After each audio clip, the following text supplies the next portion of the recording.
Hielo.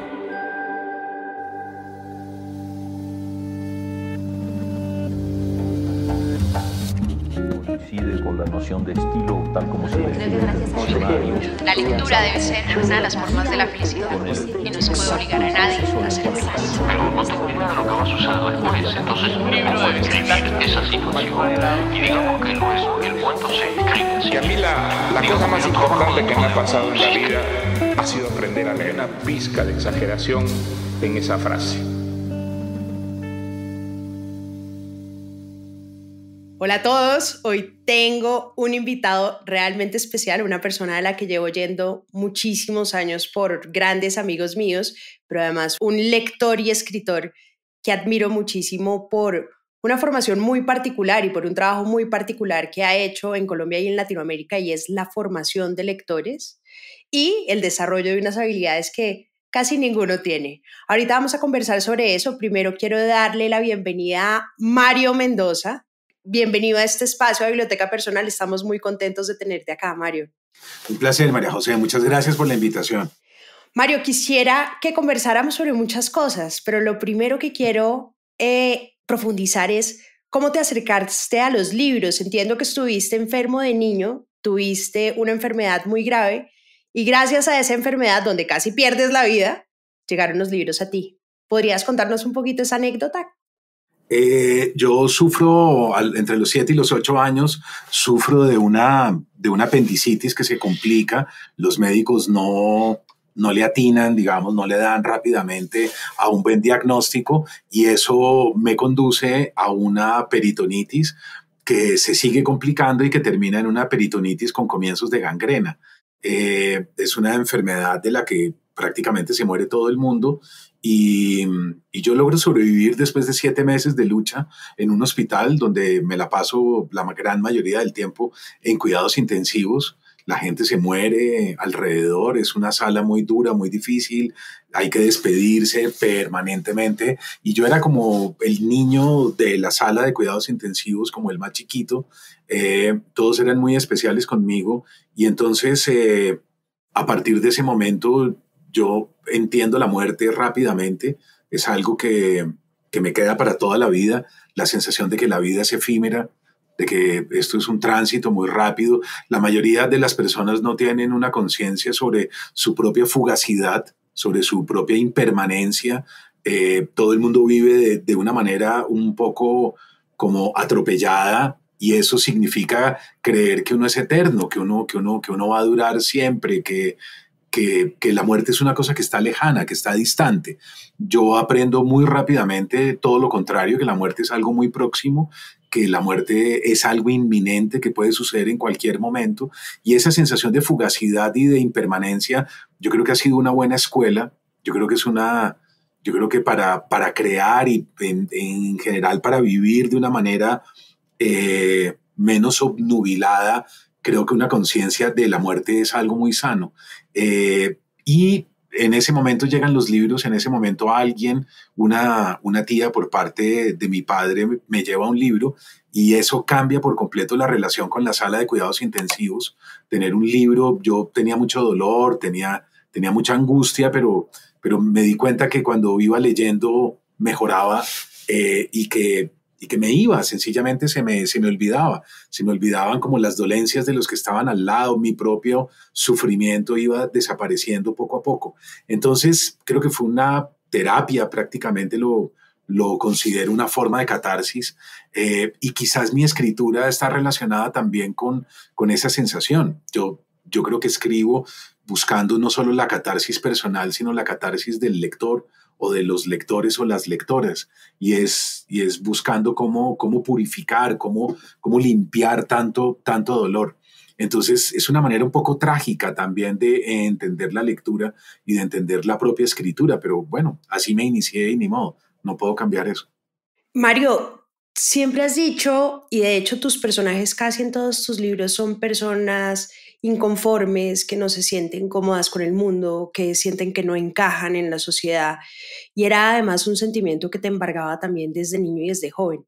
Sin embargo, tú estudiaste en un colegio muy especial que es el Refus, estudiaste pues con Ramón Cote y con Santiago Gamboa, que es un privilegio haber tenido dos escritores como en la misma, tres escritores en una misma generación, pero ahí además llegan dos profesores que son muy importantes en tu vida, que es una profesora de la que te enamoras, que es Carlota, y Eduardo Jaramillo.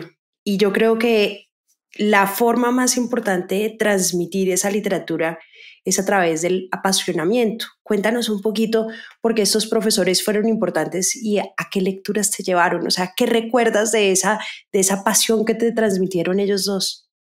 El Refus, en efecto, era un colegio, no sé ahora, pero en su momento fue considerado un colegio único, excepcional, por muchos motivos. Nosotros teníamos matemáticas modernas con Georges Papy, que es uno de los grandes teóricos de las matemáticas contemporáneas. Ese tipo venía solo a dar clase a Colombia, a nuestro colegio. De hecho, muchas personas que estudiaron matemáticas en su momento en la Universidad Nacional, uno de los mejores matemáticos son del Refus, precisamente por eso mismo. Y tenía otra particularidad, y era que el Refus tenía agricultura.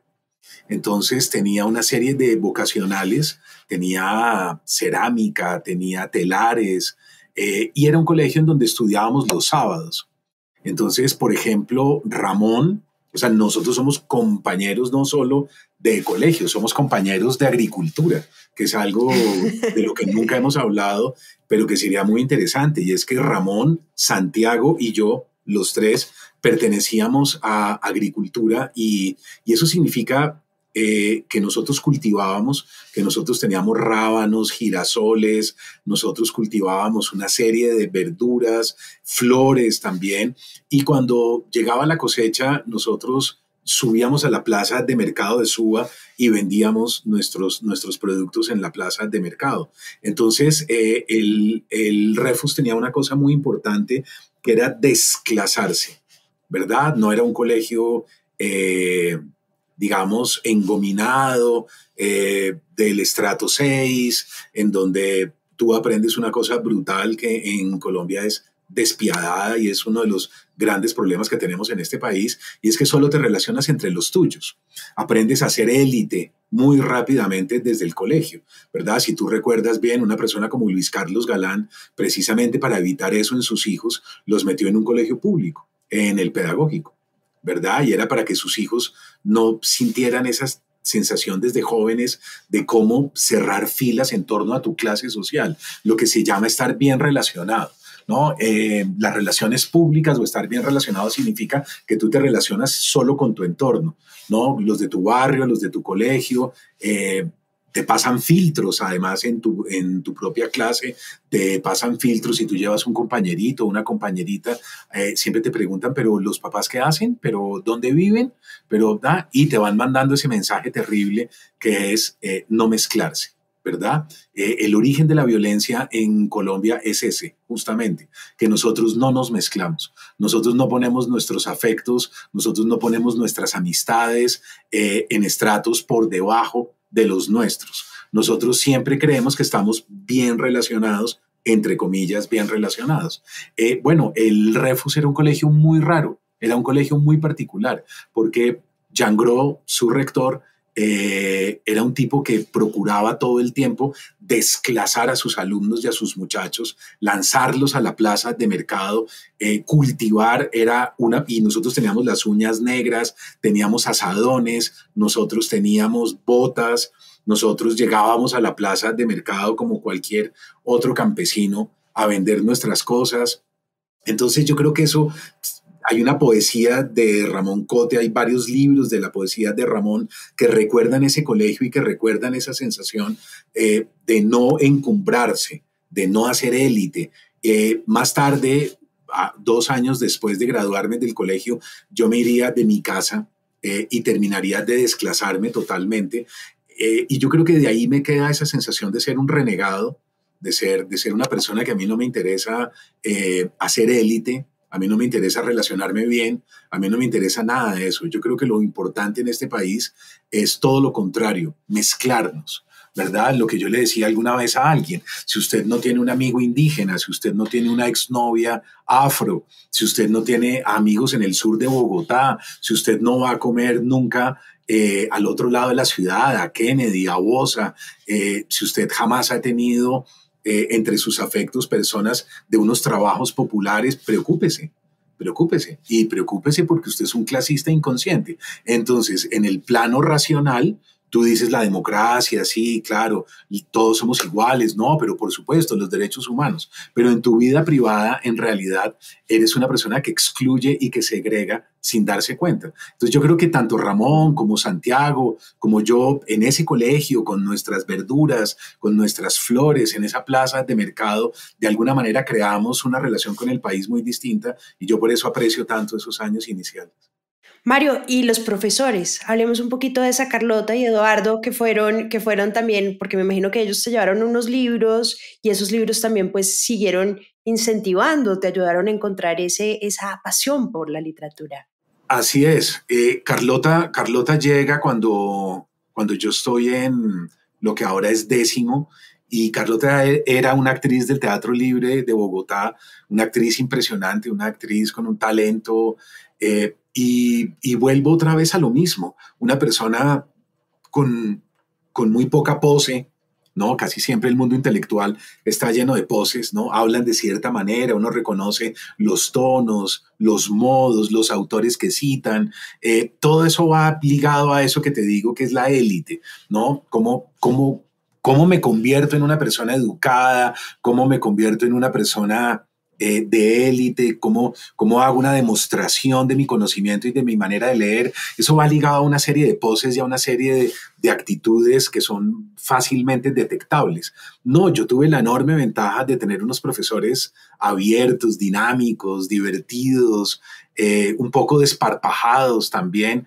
Y yo con Carlota entro en la literatura latinoamericana. El que era un gran lector de latinoamericanos era Santiago. Santiago ya desde chiquito venía leyendo, desde 8º, 9º, venía leyendo a los autores del boom. Yo era un poco más autor de europeos, de mediados de la Segunda Guerra Mundial, era un poco como los autores que a mí me fascinaban por aquel entonces. Y yo creo que Carlota nos abre a la literatura latinoamericana de una manera muy jovial, de una manera muy entusiasta. Y un año después, cuando llego a 11, entra Eduardo Jaramillo, y Eduardo nos conecta con la literatura universal, y yo le agradezco a Eduardo muchísimos autores, pero lo que más le agradezco es la ciencia ficción, que yo entro a Bradbury, yo entro a Clarke, yo entro a varios de los grandes autores de la science fiction del 20, y eso se lo debo indudablemente a él. Mario, hay una cosa que es curiosa, tú obviamente en tu trabajo nunca has hablado de la violencia transpolítica, ni los paramilitares, ni los guerrilleros, ni los narcos te han interesado. Siempre te ha interesado más esa violencia social de la que mencionabas ahorita, que es esa relación de clases, esa segregación que todos tenemos. Es más, tú alguna vez has dicho que en Colombia también hay castas, y dices que algo que es muy importante es no hay que creer lo que las personas dicen, no hay que creerles lo que creen, sino mirar lo que hacen, o sea, el tipo de relacionarse y el tipo de enfrentar o de no acercarse a estos diferentes, digamos, sectores sociales. Tú estabas mencionando que te fuiste muy joven y te tocó ir al sur, viviste en el centro, viviste en el sur, y te tocó vivir una ciudad o una Bogotá mucho más agresiva, y de ahí siento también que vienen un poquito tus libros. Y además has hecho algo muy valioso para la literatura colombiana particularmente y sobre todo para Bogotá, y es crear a esa ciudad. Y esa Bogotá es una Bogotá que es un personaje porque además tiene esa violencia.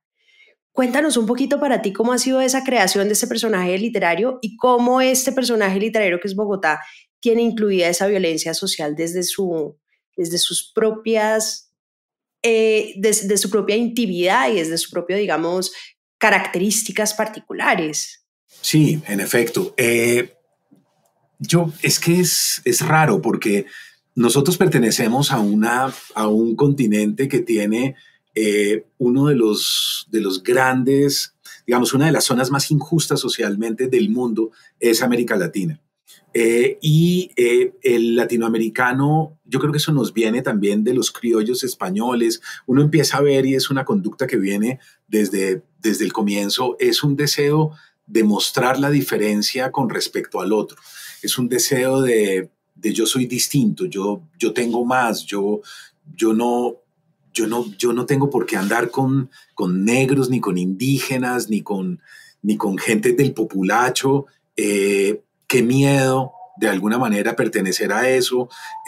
Y yo tengo que, como te decía ahora, relacionarme bien. Y entonces relacionarme bien, ¿qué es? Relacionarme bien es indudablemente relacionarme o en mi mismo estrato social o hacia arriba. Esa conducta es inconsciente y a mí me parece que es la que genera la mayor violencia que hay en Colombia.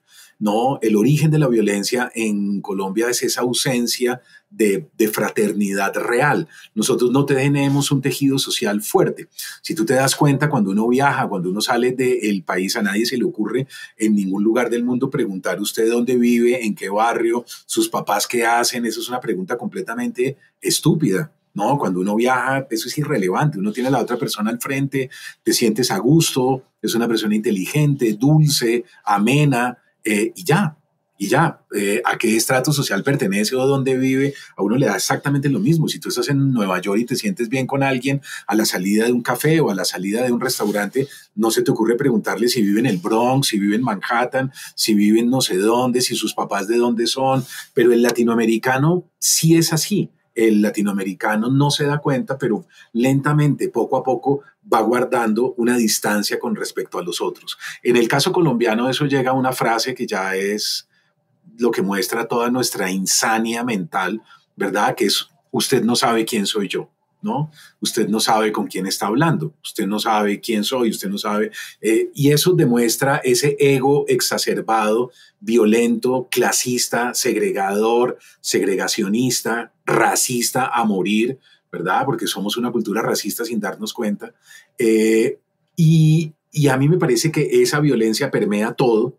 Esa es una violencia que luego la ves en el plano laboral, esa es una violencia que la ves después en el plano sentimental y en el plano afectivo. Si a eso le sumas la violencia contra los niños, si a eso le sumas la violencia de género, si a eso le sumas, ahí tienes un caldo de cultivo para una sociedad brutal que lo único que ha hecho es despedazarse los unos a los otros. Fíjate que durante mucho tiempo nos dijeron que la violencia era el problema de la guerrilla, el problema del narcotráfico o el problema de los paramilitares. Y firmamos un proceso de paz. Estamos ya a punto de firmar con el ELN o de entrar en una negociación que pueda dar muy buenos resultados.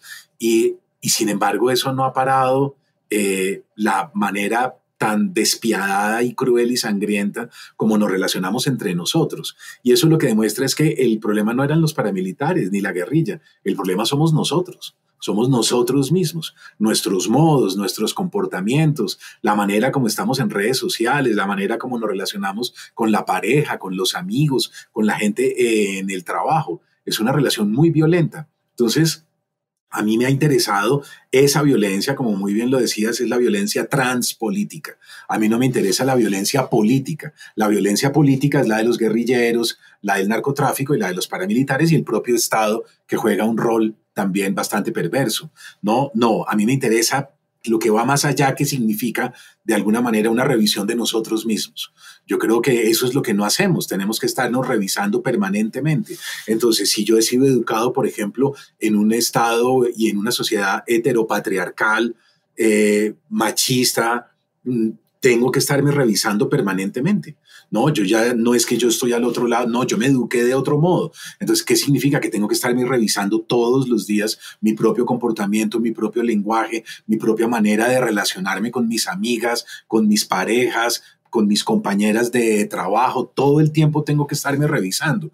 No, es un ejercicio saludable. Eso no lo hacemos los colombianos en ningún espacio, bajo ninguna circunstancia. Incluso nos disgusta si alguien nos llama la atención o alguien nos dice, revísese o mire a ver o de pronto usted es el causante de algo terrible social. No.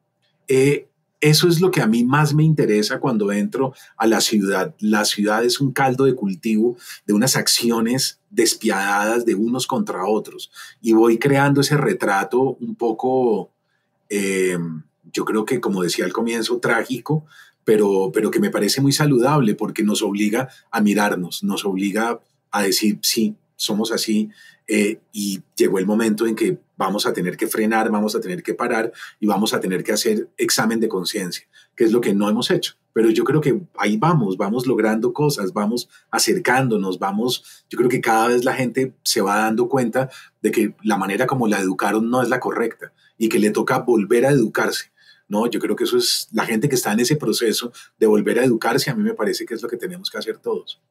De acuerdo. Mario, hay una cosa que me llama mucho la atención y es tu influencia con Edgar Allan Poe, ¿no? Como el romanticismo, pero sobre todo la literatura gótica, que pues para los que no conocen tanto la literatura gótica, esta busca mostrar la humanidad, pero el lado oscuro del ser humano. No es ya esa parte racional, sino ya más enfocado en los sentimientos, en las emociones. Evidentemente tú te has enfocado mucho en mostrar esos héroes que son los excluidos, personajes que no entran muy bien en la sociedad, que son los rechazados, y curiosamente te has enfocado mucho en un trabajo no solamente un poquito oscuro en términos absolutamente interesantes, sino en los trastornos de personalidad y psiquiátricos, que Poe también los tenía, por supuesto, el corazón delator, y muchísimos de los personajes de Poe, del Gato Negro, también tiene trastornos psiquiátricos.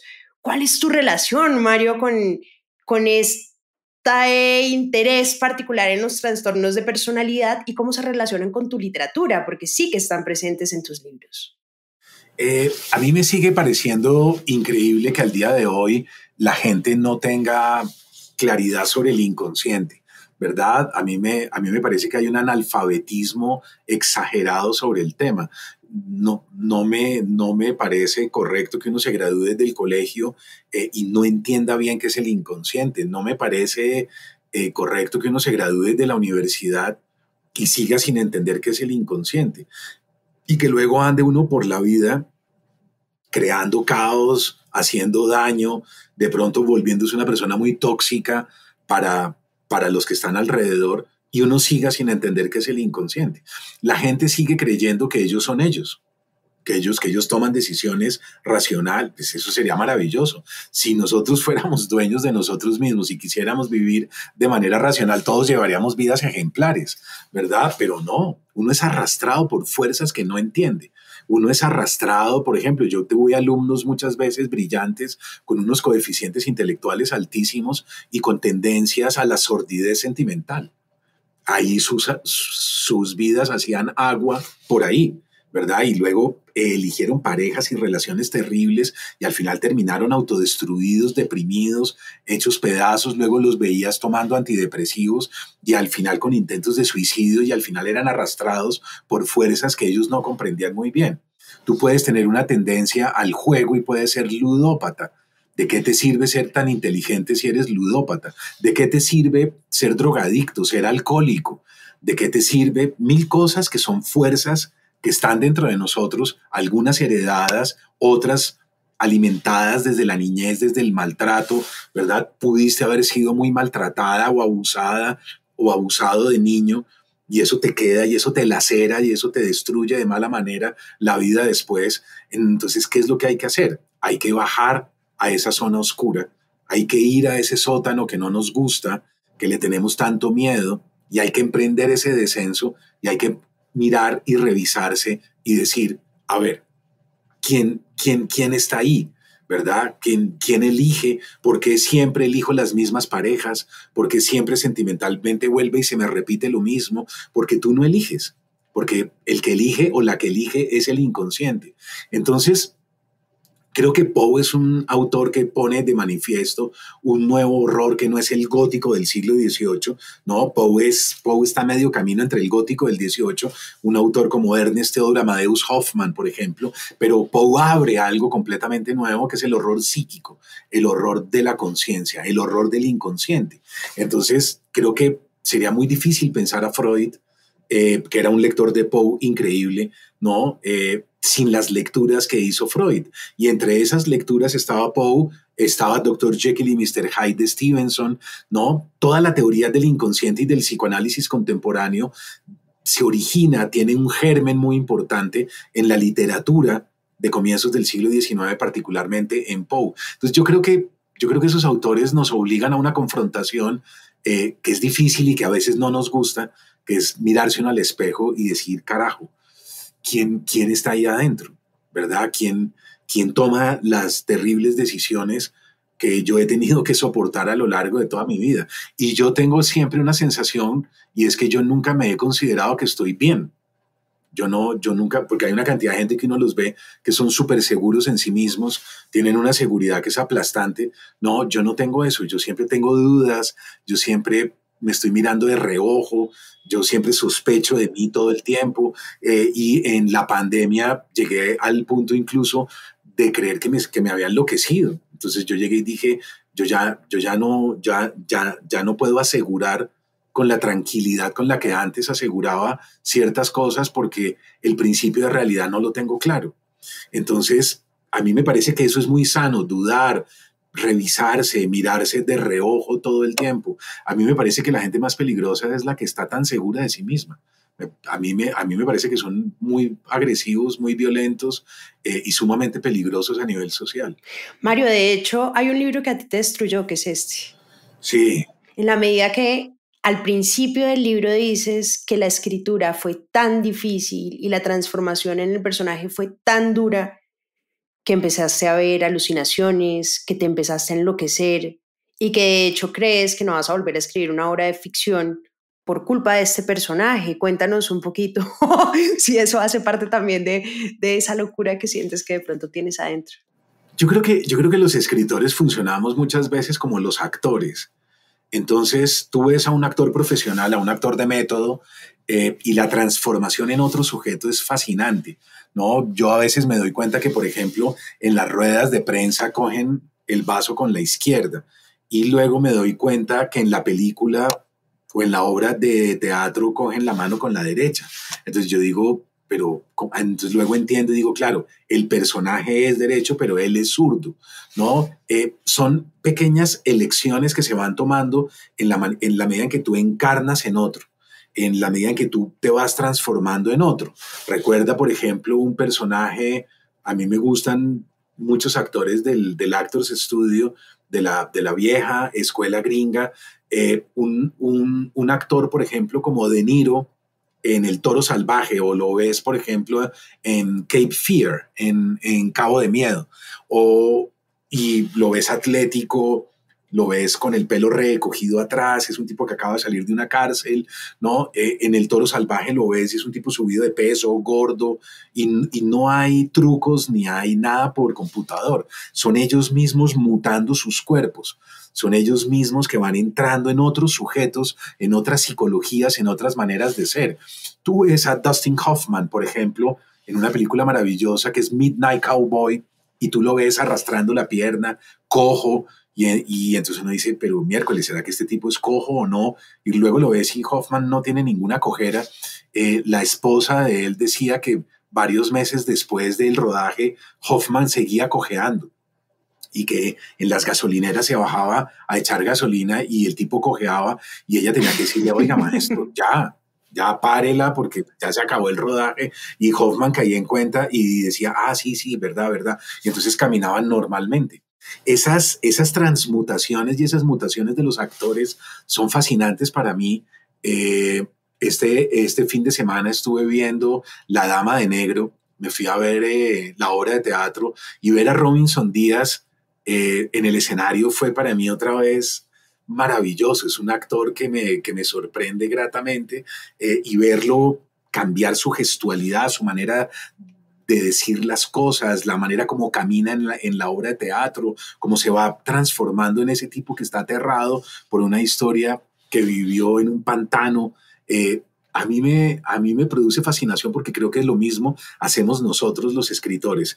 Y mi personaje más duro de encarnar ha sido Frank Molina. Frank es el protagonista de Aquelarre, es un detective bogotano, sórdido, que fuma marihuana, que bebe, que es alcohólico, maníaco depresivo, etc.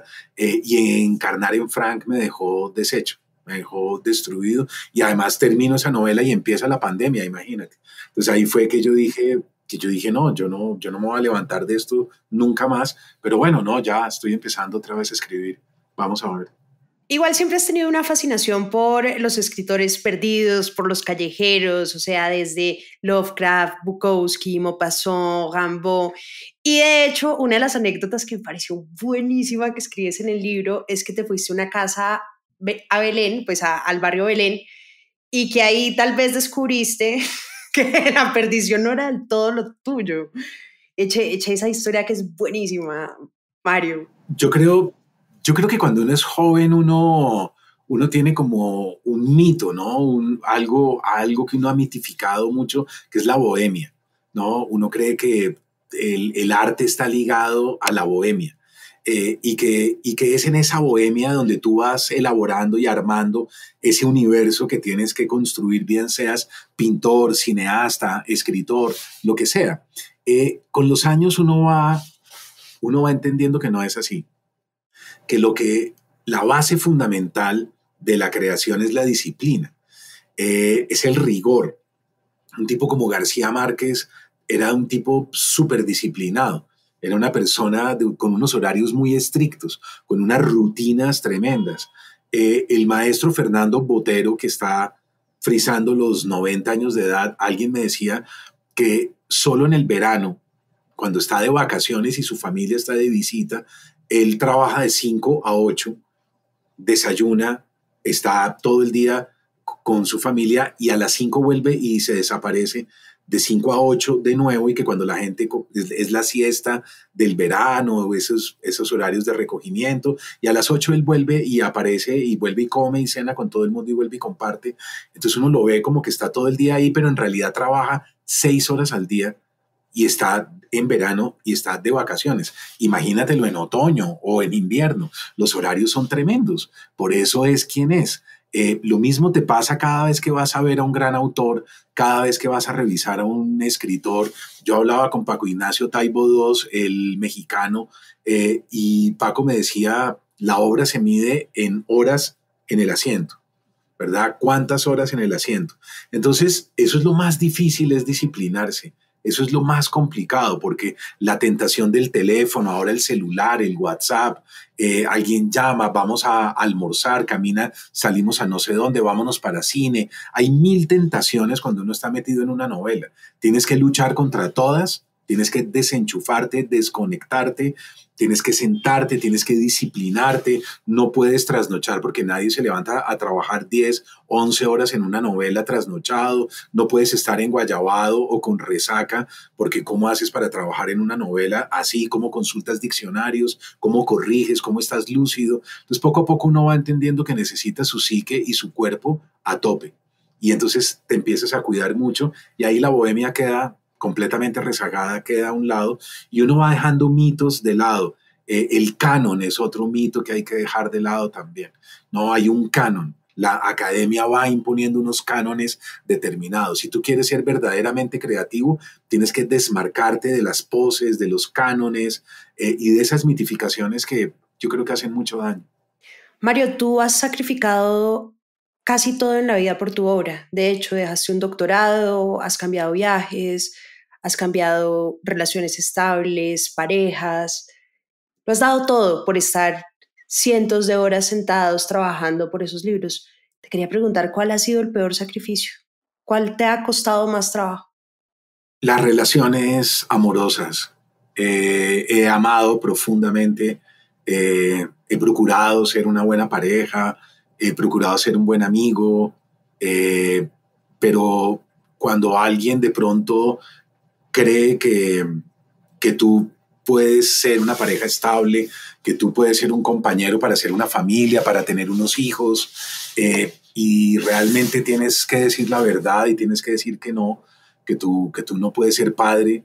No, yo sentí durante muchos años que yo no podía entrar a una casa con 2 hijos y decir, aquí todo el mundo come lentejas y arroz durante los próximos 2 años porque me voy a encerrar a escribir una novela y no tengo plata, ¿no? Y de malas. Y yo no voy a ir a ninguna reunión familiar, y yo no voy a ir al colegio, y yo no quiero recibir calificaciones, eso es de una crueldad increíble. Entonces yo no quería ser un padre abandónico, yo no quería ser una pareja que iba a terminar lesionando a mi compañera. Entonces tuve que terminar esas relaciones y me dolieron muchísimo. Y durante mucho tiempo me he sentido culpable. A veces cuando recuerdo, me he sentido muy culpable de no haber podido cumplir con las expectativas que ellas depositaron en mí, pero yo tenía que ser honesto, tenía que jugar limpio. Y jugar limpio significaba decir la verdad. Y la verdad era que mi obra es una línea de arrastre muy fuerte y que termina llevándome incluso contra mi voluntad. Claro. Mario, hay una frase que me encantó, pues la verdad es que he subrayado casi todo este libro, que es el último libro de Mario, que se llama Leer es resistir. Pero hay una frase que me llamó mucho la atención porque siento que te define mucho. Y es que yo siento que eres de esos lectores y escritores a quienes leer les salvó la vida. Y la frase dice así, si me permites leerla. Algo sucede en la conciencia cuando nos llega el libro indicado. Algo brota, nace y nos encontramos de pronto pensando y sintiendo de otro modo, haciéndonos ciertas preguntas que antes no nos hacíamos. Creo en la emancipación por medio de la biblioteca. Es posible liberar a un pueblo solo a punta de hojas de papel. Y me parece extraordinario porque creo que es la que mejor condensa esa revolución de los libros. Tú has sido profesor pues también de la Javeriana de Literatura, pero también has hecho un esfuerzo muy, muy, muy grande por crear nuevos lectores, por llevarle ese favor que te hicieron los libros a ti a otras personas. Y eso es lo que te quería preguntar, ¿cómo ha sido esa experiencia de llevarle a los jóvenes cómo se hace un lector? ¿Cómo le llevas los libros, ese primer libro, ese primer contagio que uno tiene con la literatura que lo cambia para siempre? Y que nos contaras un poquito de esa experiencia.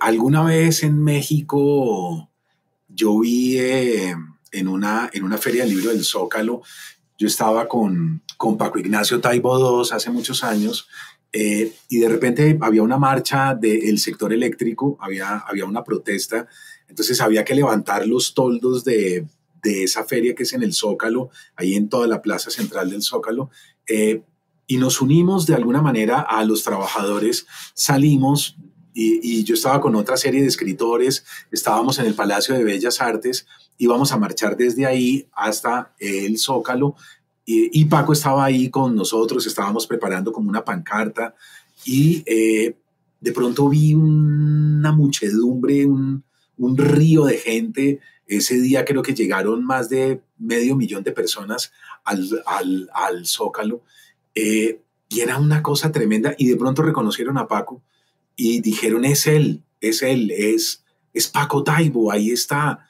Y se acercaban los trabajadores a saludarlo con un aprecio, con un cariño inmenso. Y yo dije, ¿qué estoy viendo? ¿Qué es esto? Yo no puedo creer que trabajadores del sector eléctrico admiren a un escritor y que lo saluden con ese afecto, con ese cariño. Y entonces yo luego pregunté y hablé con la esposa de Paco, que se llama Paloma Saiz Tejero, y le dije a Paloma, ¿qué fue lo que vi hoy? O sea, ¿qué es eso? Yo no, en mi país eso no sucede. No, todo lo contrario. En el resto de América Latina yo lo que veía era que los escritores, lo que decíamos al comienzo, tienden a encumbrarse. Entonces se relacionan con políticos que son intelectuales también, quieren ser agregados culturales, quieren ir a las embajadas, etcétera, etcétera. Pero no tienen ese vínculo con su gente tan fuerte a nivel popular. Entonces, ella me explicó que Paco llevaba muchos años en la Brigada para Leer en Libertad, que era una brigada que iba a las fábricas y de pronto entraba y había una serie de mujeres trabajando en máquinas de coser. Y entonces llegaba la brigada y les decía, tranquilas, sigan trabajando en sus máquinas, frescas, todo bien, vamos a leerles un cuento de Mario Benedetti. Y me pusiste la piel de gallina. Y les leían un cuento de Benedetti, ¿no? Y les iban leyendo y ellas seguían trabajando mientras iban escuchando a Benedetti. Ellos llegaban a un hospital, y no, vamos a la sección de cáncer, oncología, quimioterapias, Hola muchachos, ¿cómo están? ¿Qué tal? Vamos a leerles un cuento de Julio Cortázar que se llama tal, quédense ahí frescos y oigan. Y leían el cuento en la sala de cáncer. Iban a escuelas, iban a fábricas, iban al campo y a veces estaban los campesinos trabajando en los arados y ellos llegaban con un megáfono. Hola, ¿qué tal? Somos la Brigada para Leer en Libertad. Vamos a leerles un cuento de un mexicano que se llama Juan Rulfo, ¿no? Y leían el cuento para los campesinos. A mí eso me cambió la vida por completo. Yo dije, yo no quiero ser el escritor encumbrado, yo no quiero ser agregado cultural, a mí no me interesa nada de eso, además me aburre profundamente todo eso. Yo quiero la literatura para todos, yo quiero democratizar la lectura, yo quiero que la gente entienda que la biblioteca no es para unos pocos, para unos selectos, para unos elegidos, no, la biblioteca es para todo el mundo. Y desde entonces empecé por mi cuenta. Yo no tenía una brigada, me hubiera encantado, pero no la tenía. Entonces me fui en solitario, fue una aventura en solitario y empecé a ir a los colegios, empecé a ir a las casas de la cultura, empecé a ir a las bibliotecas públicas y en eso me he gastado 30 años por cuenta propia, defendiendo siempre la lectura y mostrándoles que no es que la lectura sea una cosa muy complicada ni muy difícil ni para unos pocos que son brillantísimos. No, es saber encontrar el texto para uno. Y he creado grupos de lectura un poco en todos lados y es lo que yo he llamado por ahí trabajo de base, que era lo mismo que hacía la izquierda colombiana, que era trabajo de base y así llegaron al poder, fíjate. Yo lo hice culturalmente, sin ideología política y lo hice defendiendo la biblioteca, ¿no? Y esos son los lectores que tengo hoy en día. Yo creo que esos lectores yo me los he ganado en su gran mayoría a pulso. Mario, ¿y qué libro le llevas a una persona que nunca ha leído? ¿Cuáles son los primeros libros? Porque, como dices tú, no hay nada más difícil que encontrar la lectura adecuada, porque todos tenemos intereses absolutamente diferentes, y sobre todo a un joven. Depende, fíjate, depende. Depende cuántos años tiene, qué le ha pasado. Tú más o menos intuyes por la manera como habla, cómo se mueve, si es retraído, si es más depresivo y tú le sientes que puede ser melancólico o algo, si tú sientes que es un sardino o es una sardina que de pronto muestra en un comportamiento melancólico, un autor como Poe es perfecto, por ejemplo. Entonces uno dice, hay un cuento de Poe que te puede gustar mucho.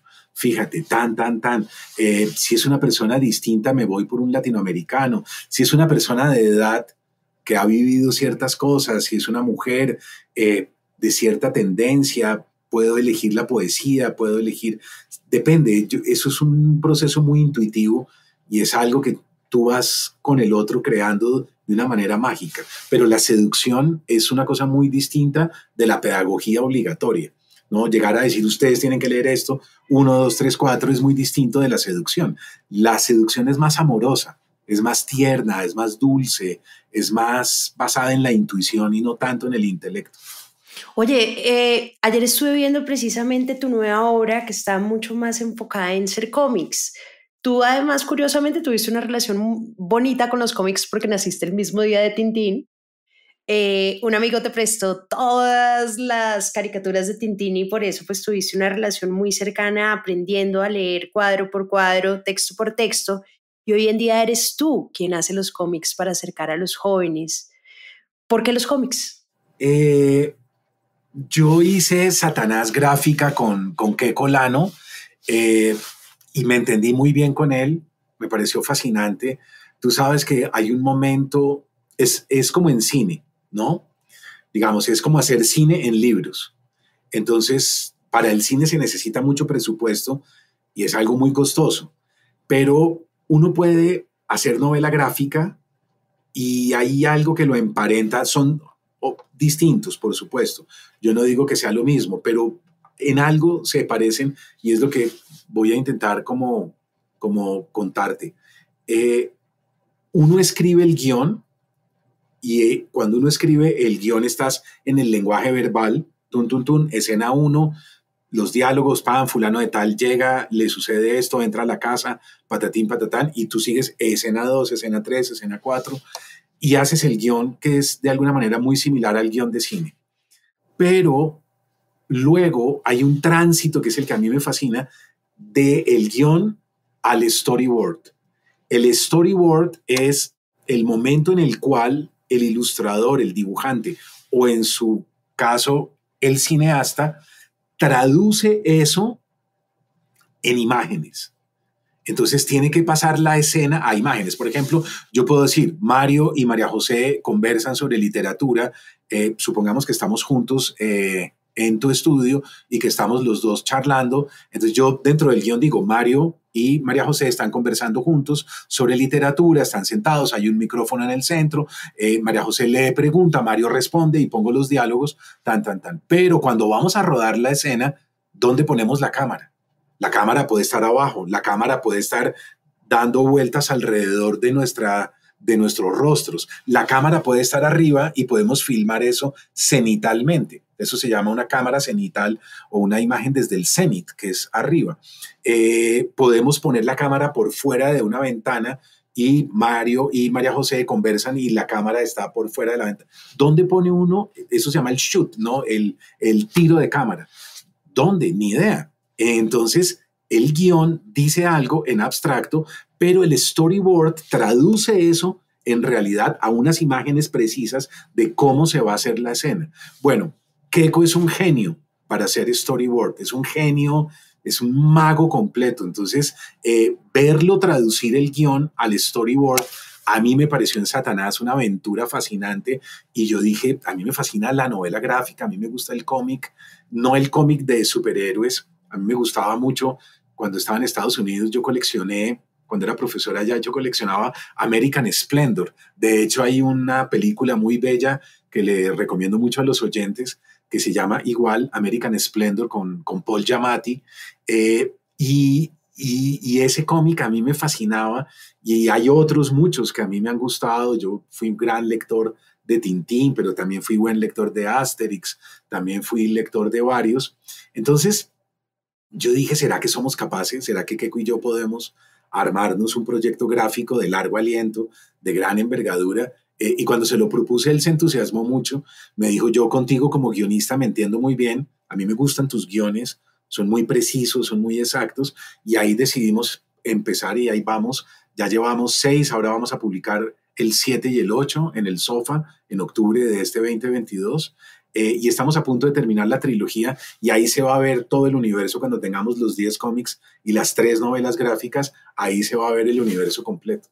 Espectacular, sobre todo porque la novela gráfica no es tan común en Colombia, no tiene tantos lectores, entonces debes estar creando como una nueva comunidad, ¿cierto? Exacto, están llegando, sobre todo que yo creo que pedagógicamente vamos a ver si los maestros nos descubren bien y nos leen desde esa perspectiva. Yo creo que si vas a seducir, volvemos al tema de la seducción, ¿verdad? Si vas a seducir, uno no seduce con teorías, uno no seduce, digamos, uno no seduce tampoco de manera directa, brutal, ¿no? Es sutil, es, como te decía, es una cosa muy dulce, es algo muy tierno, muy delicado. Hay una delicadeza dentro de la seducción. Entonces, que yo creo que es como cuando uno le va a dar un beso a alguien. Uno no le va a dar un beso a alguien y coge a esa persona y la percolla contra una pared y le da un beso.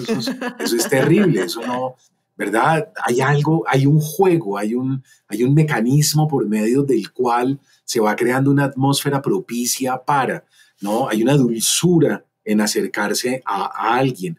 Con la lectura es igual. Si no eres una persona dulce, si no eres una persona que sabe entender al otro y sus vulnerabilidades y sus soledades y sus soliloquios y sus dolores, es muy difícil que le recomiendes el libro correcto.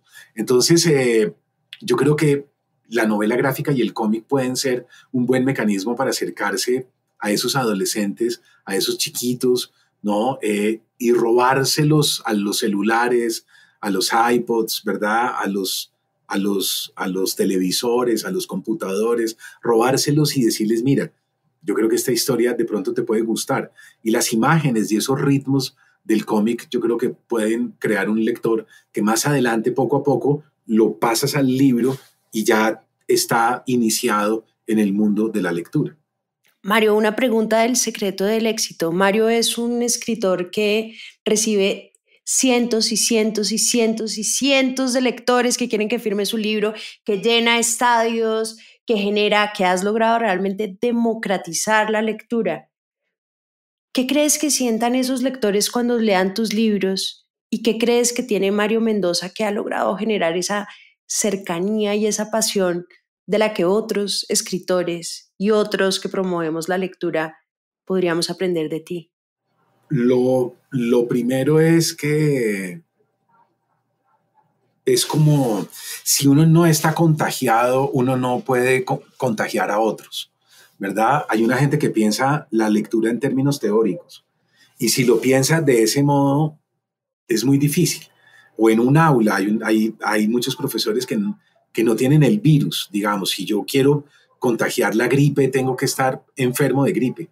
Entonces, yo creo que lo primero es entender que la lectura no es un postulado teórico. La lectura es una línea de arrastre, es una invasión, es una cosa que uno no puede controlar, es la certeza de que es posible un universo paralelo, de que esto no es la realidad, de que lo que yo toco y veo es una parte, pero no lo es todo. Y la biblioteca te conecta con esos universos paralelos que completan una visión caleidoscópica de lo real. Entonces, si uno es así, si uno de verdad vive de esa manera, puedes contagiar a otros. Pero si no estás contagiado es muy difícil. Y lo otro es que yo de verdad creo que todos somos iguales.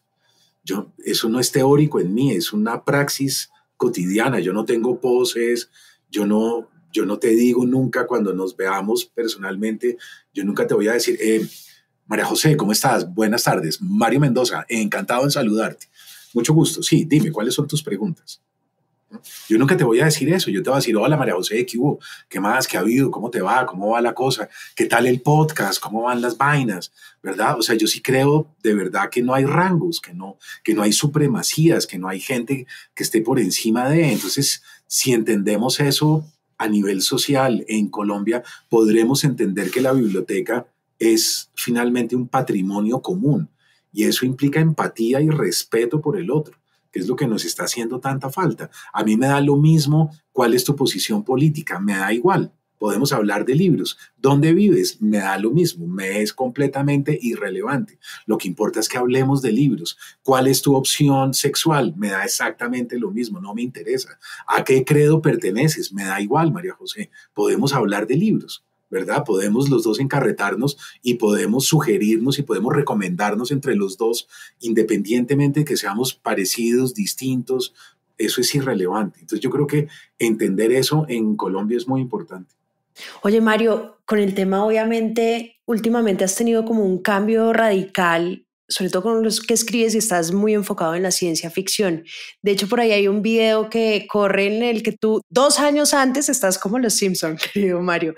Predijiste la pandemia, dijiste, hay una enfermedad respiratoria que viene, pero además gran parte de la obra últimamente habla mucho de distopías, de esa ciencia ficción que viene un poquito más oscura. ¿A qué se debe esa relación tuya con la ciencia ficción? Y si hay algo de lo que me va a preocupar en los próximos años, porque si tengo que hacer un búnker acá, tengo que empezar a construirlo ya, Mario. Entonces me harías el favor y me podrías decir cosas. Sí, preocúpate porque lo que viene es muy feo, en efecto, sí. Eso es así y basta con ojear bien, digamos, basta con leer bien a los científicos, ¿verdad? Eso es lo que hay que hacer, para anticiparse no se necesita mayor cosa, se necesita ser juicioso en las lecturas que uno haga. Por ejemplo, si tú vas a ver los científicos del reloj del fin del mundo, esos son todos premios Nobel, es una gente de primera categoría, ahí no hay ni brujos, ni hechiceros, ni chamanes, ni nada por el estilo. Hay unos científicos que están dedicados a mirar de verdad cuál es nuestro comportamiento dentro del planeta. Y si ves esos artículos y ves esas sugerencias, te vas quedando frío, te vas quedando helado y te vas dando cuenta. Yo venía leyendo la Organización Mundial de la Salud, los informes, porque me parecía muy curioso eso del SARS, me parecía muy curioso que apareciera H1N1, H1N3, después apareció chikungunya, Zika, era un periodo como de 3 años más o menos entre virus y virus, y a mí me fue pareciendo eso muy inquietante. Entonces empecé a leerme los informes de la Organización Mundial de la Salud y la Organización Mundial de la Salud alertaba sobre un patógeno X, así lo llamó, y dijo se acerca una pandemia. Tarde o temprano uno de estos virus se va a salir de control y va a generar una pandemia, valga la redundancia, mundial, ¿no? por los medios de comunicación, etcétera, eso se iba a pasar muy rápidamente. Entonces, si tú miras el informe de la FAO, por ejemplo, ¿verdad? El del año pasado, y ese informe de Naciones Unidas, la FAO usó una frase que ellos no usan, ellos usan un lenguaje muy técnico, y sin embargo ellos dijeron se acerca una hambruna de proporciones bíblicas. Si tú pones hambruna, proporciones bíblicas, te aparece el informe de la FAO en Naciones Unidas. Eso es terrible porque ellos ya saben que las consecuencias de la pandemia, o sea, la pandemia funciona como una línea de entropía. Entra y genera una línea entrópica. La línea entrópica es una cadena que se va generando al interior de un determinado sistema cerrado. El planeta es un sistema cerrado, no es un sistema integrado. Si fuera un sistema integrado sería maravilloso, porque estaríamos conectados con Marte, con Venus, con la Luna, podríamos sacar gente, pero no podemos, somos un sistema aislado. En un sistema aislado, una línea entrópica es sumamente grave. Y eso es lo que viene pasando, conflictos sociales, ¿verdad? La guerra de Ucrania termina de empeorar aún la situación, la hambruna ya la tenemos en Etiopía, en Somalia, en Afganistán, en este momento ya hay gente muy afectada, muriendo de hambre literalmente, y si esto continúa como parece que va a continuar, entonces se acerca una distopía en efecto y no una utopía. Sostener una utopía hoy en día a mí me parece muy difícil, por no decir imposible, y la pandemia no generó lo que debió haber generado, y es que no paramos, no frenamos, no revisamos nuestra conducta. Seguimos igual, en un hipercapitalismo de la hiperproductividad, de la sociedad del rendimiento, y eso ha generado todo el caos dentro del planeta de contaminación. Hemos contaminado todos los mares, hemos masacrado a todas las otras especies y ese comportamiento continúa. Fíjate bien que no hubo un solo discurso en Naciones Unidas durante la pandemia, uno solo, de alguien que uno dijera qué persona tan lúcida que llamara a un cambio total y a decir vamos a reflexionar, vamos a modificar nuestros modos de viajar, ¿verdad? Nuestros modos de contaminar, de consumir alimentos. No. Nosotros continuamos exactamente igual, entonces, pues las consecuencias van a ser inevitables, esto va a ir en aumento, es una entropía en aumento, y vamos a ver a final de año y a comienzos del año entrante unas consecuencias terribles. El caso de Ucrania es realmente muy grave. El Papa dijo en una de sus alocuciones, y yo no creo que se haya equivocado, dijo, estamos en una tercera guerra mundial, pero nadie lo dice abiertamente. Hacia allá parece que va todo, en efecto, a un conflicto de grandes dimensiones. Oye, ¿y será que la ciencia ficción nos sirve para prepararnos, para, no sé, desarrollar escenarios, o para qué servirá la ciencia ficción? Claro, te da líneas paralelas de interpretación, ¿verdad? Entonces, si tú te das cuenta, por ejemplo, Rusia viene tomando posición en las plantas nucleares de Ucrania. Gravísimo, gravísimo. Donde en algún momento venga un estallido nuclear, nos va a pasar lo mismo en Chernobyl. Vamos a tener a toda Europa contaminada, ¿verdad? Con unas olas de radiación, los alimentos, la comida, la leche. Vamos a tener una serie de problemas muy graves.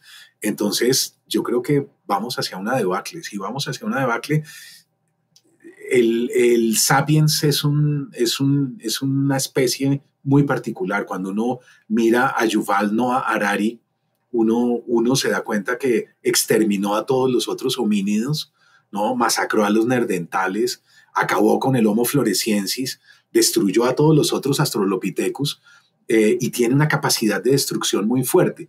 Entonces, al final, ¿qué nos queda? Pues masacrarnos entre nosotros mismos. Qué horror. Sí, que era lo que también decías en tu libro, que la gran diferencia entre ese Homo sapiens es esa capacidad de imaginación que termina siendo un arma de doble filo. Claro, hacemos cosas maravillosas como la Capilla Sixtina, como la obra de Leonardo da Vinci, o como Don Quijote y la obra de Cervantes, o un Shakespeare, ¿no? Tenemos esa capacidad, pero tenemos una capacidad para usar eso y volvemos al inconsciente otra vez, y es terrible porque yo creo que estamos usando todo en contra de las otras especies y en contra de nosotros mismos. Entonces lo que se viene es bastante gris, por no decir oscuro. Mario, uno de mis oyentes, que se llama Jorge García, me pidió que te hiciera 2 preguntas. La primera es, ¿a qué le temes? ¿Y qué significa la muerte para ti? Las dos preguntas más relacionadas. Hace poco me preguntaron lo mismo en una entrevista para el periódico El País de España. Yo le temo a una enfermedad terminal. Yo le debo, digamos, yo le tengo mucho temor, quizás porque ya pasé por ahí chiquito y no sería capaz de aguantar eso de nuevo. Yo le temo a un cáncer, a una enfermedad degenerativa, a una enfermedad progresiva, a que yo no sea dueño de mí mismo, y ojalá la vida no me juegue una mala pasada, a un derrame cerebral, a quedar impedido, a quedar tirado en una cama, razón por la cual yo me inscribí ya en la Fundación Pro Derecho a Morir Dignamente. A mí me parece que es una fundación muy importante. En Colombia ha dado una batalla memorable y yo ya estoy inscrito, tengo mi carnet y permanentemente estoy al tanto de las publicaciones de la fundación. Quisiera estar más en contacto con ellos, pero pues por mis obligaciones no puedo, pero creo que algo, o sea, yo quisiera que me protegieran al final de algo indigno, ¿no? De algo en donde yo no pueda controlar o yo no pueda estar al tanto y no pueda llevar una vida como la que he llevado hasta ahora. A eso le tengo mucho temor. Yo espero morirme de manera fulminante, ¿no? Y algo rápido, un infarto. Incluso a veces cuando tengo vuelos y algo pasa en el vuelo, yo me sonrío un poco ahí de manera perversa. Ay, porque no, yo, sea macabro. es una vaina macabra porque yo digo... Dice que ya salí de esto. Porque yo digo, si esta vaina se cae, estoy de acuerdo. O sea, bien. No tengo problemas con ese final. Entonces yo a veces digo, si esta vaina se va a caer, listo, va para esa y no pasa nada y como que me mentalizo de que esto se va a caer y ya, ¿verdad? Y no me produce temor, fíjate. Pero una enfermedad larga, dolorosa, yo creo que yo no aguanto eso. Yo no tengo una psicología para eso.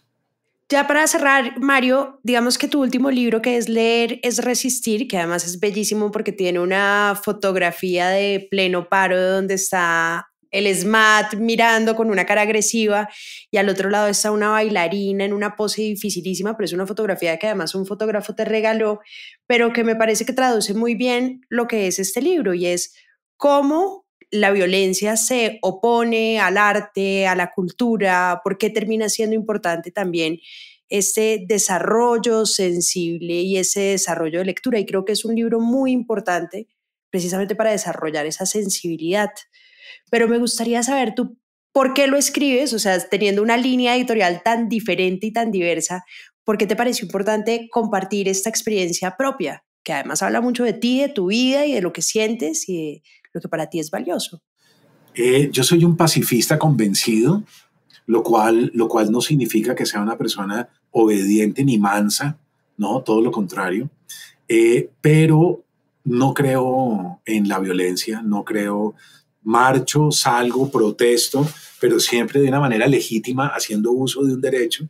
Pero yo creo que la violencia es algo muy primitivo. A mí me parece algo prehistórico, es la ley de los matones. Entonces, romper cosas, agredir, sería incapaz de irme contra un agente de la policía, ni del SMAT, ni contra ningún principio de autoridad, quemar estaciones de Transmilenio, nada de eso se me ocurriría, lo cual no significa que yo no sea peligroso. Puedo ser sumamente peligroso, pero soy peligroso por la inteligencia. Entonces yo le quiero transmitir a las nuevas generaciones que hay algo mucho más peligroso que salir a quemar o a agredir, y es leer. Leer lo vuelve a uno un sujeto muy peligroso, y lo vuelve un sujeto muy peligroso porque lo vuelve un desobediente, porque lo vuelve una persona muy crítica, porque lo vuelve una persona muy aguda, porque engatusarlo a uno es más difícil, porque los políticos con una persona inteligente tienen que esforzarse mucho más, ¿verdad? A los otros los engatusan, los engañan, les venden paraísos artificiales y ya. Entonces, yo quisiera transmitirle a las nuevas generaciones la desobediencia civil que puede suceder a través de un pensamiento creativo y a través de una mentalidad muy crítica de una sociedad de lectores, que yo creo que es lo que está pasando, que se están despertando, que estamos empezando a decir no más no nos creemos esto, no nos creemos esto, no nos creemos lo otro, y empezamos a buscar salidas diferentes, alternativas. Entonces, la carátula mostraba muy bien lo que es mi posición. Gandhi llama a la desobediencia civil en la India y los ingleses son vencidos, fíjate, sin disparar un arma, sin comprar nunca una escopeta o un revólver, y solo sentados en posición de meditación muchas veces terminaron venciendo a uno de los imperios más poderosos del planeta.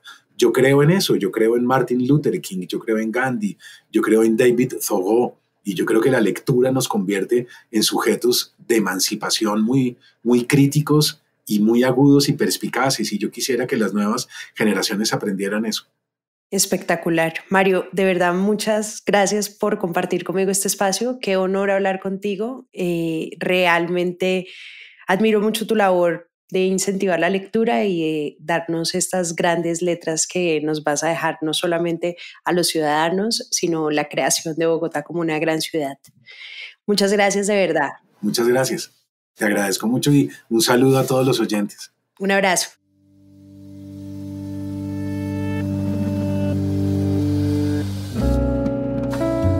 Este es un podcast para contagiar el amor por los libros, porque no hay mejor forma de incentivarlo que desde la divulgación. Ser promotor de lectura es un hobby, pero también un reconocimiento y un agradecimiento implícito a aquellas personas que en nuestra vida nos acercaron a los libros.